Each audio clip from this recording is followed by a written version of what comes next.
Halo semuanya. Jadi, di konten kali ini kita akan membahas game antara Grandmaster Matthias Bluebaum melawan Grandmaster Javokir Sindarov di pertandingan Tata Steel Chess 2026 di babak keempat. Jadi, ini merupakan game yang menarik di babak keempat ini. Dimulai dengan langkah D4 oleh Matthias dibalas oleh Sindarov kuda ke petak F6. Kemudian C4, G6. Nah, di sini mereka memainkan pembukaan Kings Indian ya, Classical Kings Indian. Ditandai dengan langkah kuda F6 dan G6. Kemudian lanjutkan kuda C3, gajah G7, E4, D6. Di sini membentuk struktur fianchetto dan D6 untuk menjaga dorongan pion E5. Kemudian kuda F3 dan rokade pendek. Nah, di sini Matthias Bluebaum memainkan varian H3. Kemudian dijawab oleh A5 oleh Sindarov ya. Sebenarnya varian yang paling sering dimainkan dan cukup bisa dibilang lebih baik yaitu E5 ya. Kenapa di sini mempertahankan pusat sekaligus bertujuan jika putih melangkahkan D5 akan ada langkah kuda H5. Bertujuan untuk apa? Mendobrak pion E4 dengan langkah pion F5 ya. Jadi hitam di sini biasanya Kings Indian itu tipe pembukaan yang menyerang dari sayap raja. Walaupun dia rokade pendek, tetapi dia akan tetap membongkar serangan melalui sayap raja pion F5 seperti itu ya. Oke. Kak, gimana jika ini dimakan? Jika D kali E5 kan ini gratis. Nah, jika dimakan akan ada D kali E5. Jika dimakan menteri, makan menteri. Kemudian kuda kali E5. Nampaknya kalah satu pion, tetapi tidak. Ada langkah kuda kali E4. Mengorbankan kuda. Jika dimakan kuda kali E4, makan kembali kuda E5. Gajah kali kuda E5 dengan langkah gajah kali E5. Nah, di sini jadi pionnya kembali sama-sama imbang. Oke, kita kembali ke varian A5 yang dimainkan oleh Sindarov. Dibalas gajah E3 dan kuda ke petak A6. Nah, inilah tujuan dari A5 tadi. Yaitu apa? Ingin meluruskan kuda ke petak A6 untuk menguasai nantinya akan menguasai petak C5 ya. Kemudian gajah D3 dimainkan oleh Matthias dan langkah E5. Ini sinkron dengan langkah A5, kuda A6 dan E5. Kenapa? Jika nanti D5, misalnya ini D5 ya. Contoh D5 akan ada langkah bisa kuda C5. Mungkin B6 terlebih dahulu, kemudian kuda C5 dan A5 berfungsi untuk menjaga dorongan pion B4 agar kudanya di C5 ini kuat ya. Jadi sini kuat. Baik. Kita lanjut E5. Kemudian dilanjutkan rokade oleh Matthias. Kenapa tidak dimakan? Sama seperti tadi ya guys ya. Jika dimakan akan ada dimakan kuda kali E5, kuda kali E4.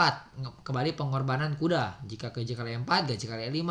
Pionnya kembali dan posisinya lebih aman untuk hitam. Seperti itu. Lebih sederhana ya guys ya. Oke. Kita lanjut rokade oleh Matthias Bluebaum. Kemudian lanjutkan D kali E4. E kali D4 oleh Javokir Sindarov. Dimakan kembali oleh kuda dan langkah kuda ke petak C5. Sesuai tujuan awal kuda A6 ingin kuda C5. Memberikan tekanan pada pion E4 dan gajah petak D3. Kemudian gajah lari ke petak C2 dan benteng E8 kembali memberikan tekanan ya. Jadi ada 3 di sini, ada benteng, kuda F6 dan kuda C5. Dijaga oleh Matthias F3. Kemudian dengan ada langkah C6. Di sini C6 untuk apa? Ingin bertujuan untuk mengembangkan menteri. Kemudian menteri D2 dimainkan dan langkah A4. A4 ini juga sinkron ya dengan langkah C6 dengan A4. Yaitu apa? Ingin mengembangkan menteri ke petak A5. Kemudian benteng D1 dan menteri A5 sesuai rencana. Menteri A5 ngapain bang? Ingin menteri B4 mengancam pion B2 dan pion C4. Agar terjadi ada penyerangan gitu dari hitam. Karena jika tidak melakukan C6, menteri keluar itu akan sangat pasif ya. Oke, kemudian dilanjutkan gajah ke petak F4 oleh Matthias Bluebaum mengancam pion di petak D6. Nah, di sini daripada menjaga, Javokir menemukan langkah yang sangat bagus ya, yaitu kuda ke petak E6.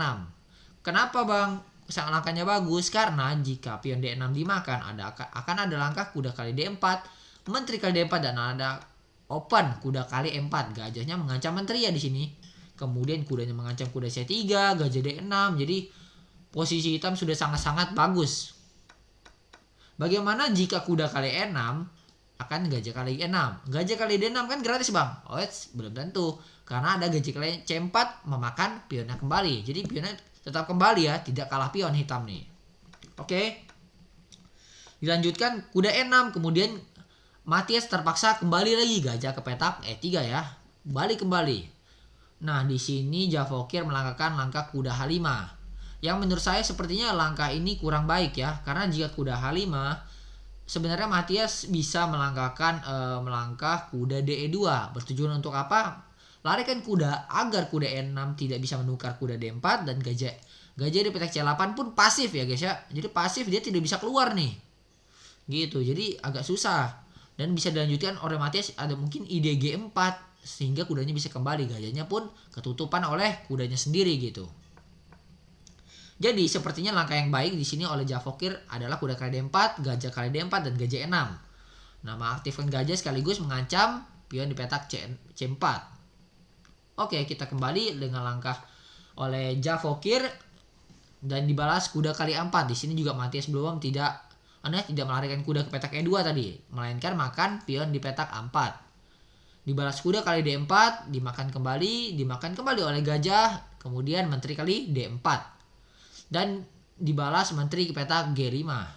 Bang, ini kenapa D6 nya dikasih? Kalau dimakan ada alangkah gajah H3.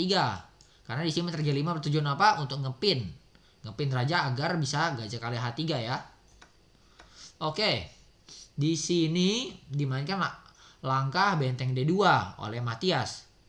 Kenapa membiarkan gajah kali H3? Kenapa nggak geser raja aja, Bang? Nah, di sini jika geser raja ke petak H1 ada kuda G3 ya. Ada kuda G3. Tetapi kalau raja G2 ada menteri G3. Raja kembali ke H1 ada akan gajah kali H3. Dimakan kembali. Raja G1 terpaksa skak kembali. Raja H1 kemudian ada langkah menteri H4. Raja G1 kembali dan ada benteng E5. Nah, skak di petak G5 ya, bertujuan untuk skak mat di sini. Ini tidak bisa dicegah oleh putih. Walaupun dijaga dengan langkah benteng F2 dengan tujuan apa? Menutup jika di skak ya. Ada langkah kuda F4. Kudanya menjaga petak G2 sehingga tidak dapat ditutup. Jika raja lari ada mati menteri H1. Seperti itu. Oke, guys. Jadi di sini Matias menemukan langkah terbaiknya yaitu benteng ke petak D2, membiarkan gajah kali H3. Kenapa dibiarkan? Karena jika dimakan akan ada langkah F4, buangan pion ya. Kalau menterinya lari akan ada menteri F3. Jika kuda kali F4 ada akan menteri E3, memberikan pinning kepada kuda dan menteri. Jika kudanya lari, dimakan menteri, kemudian makan gajah di petak H3. Di sini terjadi pertukaran apa ya? Kalau dimakan berarti pionnya 4 melawan 2 pion. Jadi sama dengan gajah tukar 2 pion gitu. Masih lebih unggul Matias Blue Baum ya, karena benteng juga aktif, benteng DD2 ini. Terus ini pion juga masih sangat-sangat jauh gitu. Oke, jadi selain gajah kali H3, Matias memainkan langkah Javokir memainkan langkah kuda F4, kembali memberikan tekanan di G2 dan kuda kali H3. Kemudian langkahkan raja H1 oleh Matias. Kenapa tidak raja H2? Karena raja 2 sama saja tetap akan dimakan ya. Jika dimakan ada menteri H4, kembali dapat makan pion H3 gitu. Dengan tujuan apa? Benteng E5 selanjutnya. Oke, raja ke petak H1 akhirnya dimainkan. Kemudian menteri H6 dimainkan oleh Javokir Sindarov. Tujuannya apa? Yaitu memberikan tekanan pada pion H3. Ingin makan gajah H3. Semuanya mengarah ke pion H3 ya di sini. Dibiarkan saja oleh Matias memakan pion D6 karena gratis. Kemudian gajah kali H3, G kali H3 dan benteng E6. Nah, inilah kesalahan terakhir yang dimainkan oleh Matias dan yang menyebabkan kekalahan baginya. Ia memainkan langkah menteri C5. Harusnya di sini memainkan langkah menteri D7 ya. Karena jika menteri kali H3 dimakan di sini hanya bisa skak bolak-balik. Karena tujuan di awal ingin benteng E5, karena menterinya D7, jika benteng E5 menterinya bisa ditukar, jadi tidak ada skak mat lagi ya. Gitu. Jadi menurut saya ini akan menjadi hasil yang remis ya jika langkah menteri D7 dimainkan. Tetapi Matias di sini blunder ya, tidak melihat ada langkah kejutan dia memainkan langkah kuda menteri C5 dan ada langkah kejutan yaitu apa? Sacrifice the knight, kuda D3, mengorbankan kudanya. Jika dimakan oleh gajah akan makan benteng gratis. Nah, kuda ini sekaligus apa? Mengancam menteri. Menterinya kemana larinya? Tidak bisa menjaga benteng. Kemanapun menteri lari, bentengnya gratis. Sehingga apa guys? Sehingga benteng terpaksa makan kuda ya. Makan kuda. Kemudian menteri kali H3, raja G1 terpaksa. Menteri G3 karena tidak bisa ditutup oleh benteng tadi D2. Jadi terpaksa kembali ke H1. Dan langkah ini tidak dilihat oleh Matthias Bluebaum. Yaitu langkah G5, membuka lajur benteng ke petak H6 dan melakukan skakmat. Dengan ini Matthias tidak bisa membendung lagi ancaman benteng H6 skakmat dan langsung menyerah di langkah ke-27 ini. Bagaimana pembahasan saya? Apakah Anda suka? Like, comment, and share konten ini dan jangan lupa follow akun ini agar saya lebih semangat dalam membuat konten selanjutnya. Thank you semuanya. Bye bye.